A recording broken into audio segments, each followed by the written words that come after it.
Hello and welcome to your Astrology and Spirituality overview for Tuesday, the 25th of August. We've got a lot to get through today in terms of the astrology. The moon moves into the free-spirited Sagittarius.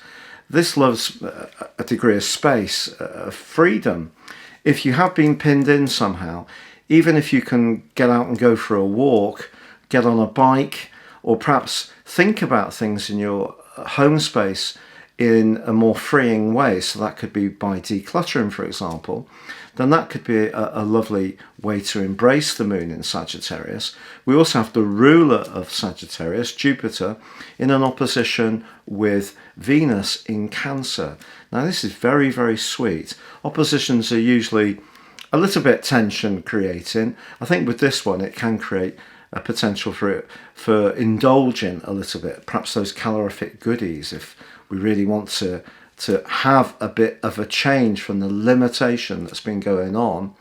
But we can't deny the fact that Mars and Saturn continue that real arm wrestle that's been going on. And of course, because Mars is slowing down, ready to go into a retrograde early next month, and therefore is going much slower than it normally would do, the kind of desire to an impulse to be individualistic is being modified anyway, let alone with Saturn's influence.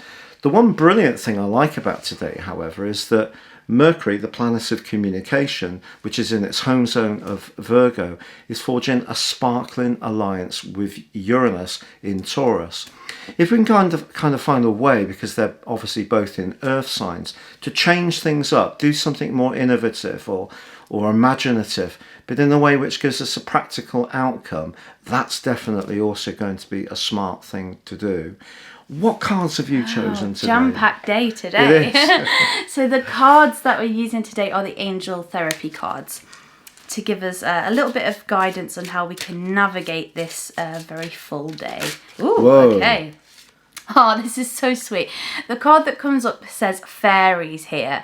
And it says you have a strong bond with fairies, nature, and your life purpose involves helping Mother Nature.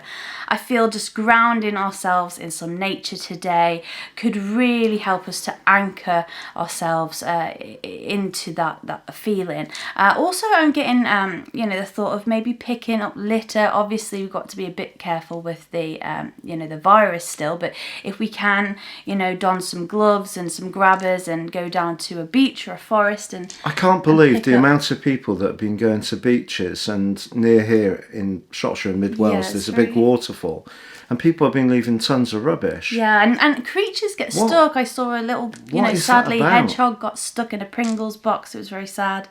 And it's like, we need to give back to nature and have that working together with it. And so I think just being a bit conscious about the world around us and not just our own needs today would be beneficial. Yeah, because apparently there are just tons and tons and tons of microfibers in the ocean.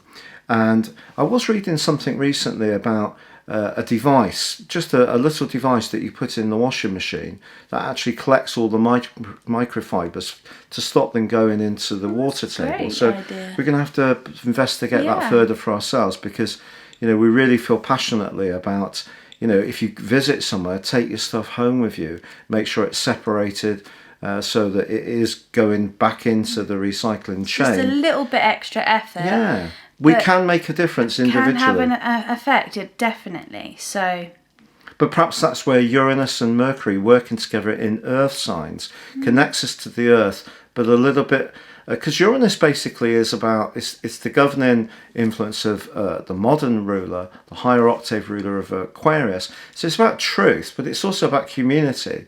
So connected to Taurus, where of course it's not at its best, it's in its full, but it is pushing us to be more radical in our approach to how we treat the earth. But some people are obviously seeing Uranus in Taurus as an opportunity to be completely selfish and just saying, well, I don't want this litter on me, I'm chucking it on the floor. Well, that's not appropriate. So we need to raise people's consciousness that we do not live in a throwaway society. It is having an accumulative and very serious impact upon us all. Yeah. So Well, so what's perhaps coming across here is the moon in Sagittarius is quite principled in a way because it's about philosophies.